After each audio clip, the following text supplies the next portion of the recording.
help you get settled in on your first night. I actually worked in that office before you. I'm finishing up my last week now, as a matter of fact, so I know it can be a bit overwhelming, but I'm here to tell you there's nothing to worry about. You'll do fine.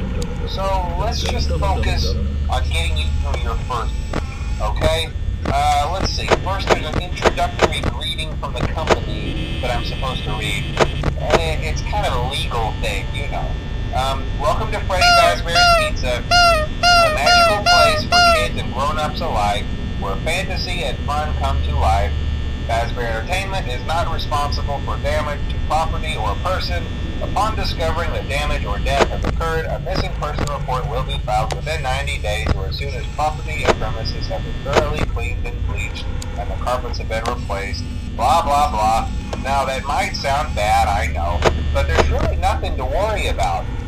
The animatronic characters here do get a bit quirky at night, but do I blame them? No. If I were forced to sing those same stupid songs for 20 years and I never got a bath, I'd probably be a bit irritable at night too. So remember, these characters hold a special place in the hearts of children, and we need to show them a little respect, right? Okay. So just be aware, the characters do tend to wander a bit. They're left in some kind of free roaming mode at night. Something about their servos locking up if they get turned off for too long. They used to be allowed to walk around during the day too, but then there was the bite of 87. Yeah, it's amazing that the human body can live without the frontal lobe, you know? Now, concerning your safety, the only real risk to you as a night watchman here, if any, is the fact that these characters, if they happen to see you after hours, probably won't recognize you as a person. They'll most likely see you as a metal endoskeleton without its costume on. Now, since that's against the rules here at Freddy Fazbear's Pizza, they'll probably try to forcefully stuff you inside a Freddy Fazbear suit. Now, that wouldn't be so bad if the suits themselves weren't filled with crossbeams, wires, and animatronic devices, especially around the facial area. So you can imagine how having your head forcibly pressed inside one of those could cause a bit of discomfort and death. The only parts of you that would likely see the light of day again would be your eyeballs and teeth that pop out the front of the mask. Yeah, they don't tell you these things when you sign up. But hey, first station of the breeze. I'll chat with you tomorrow. Check those cameras and remember to close the doors only if absolutely necessary. Gotta conserve power. Alright, good night.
the week progresses, it might be a good idea to peek at those cameras while I talk, just to make sure everyone's in their proper place, you know.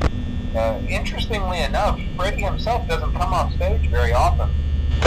I've heard he becomes a lot more active in the dark, though, so hey, I guess that's one more reason not to run out of power, right? I also want to emphasize the importance of using your door lights.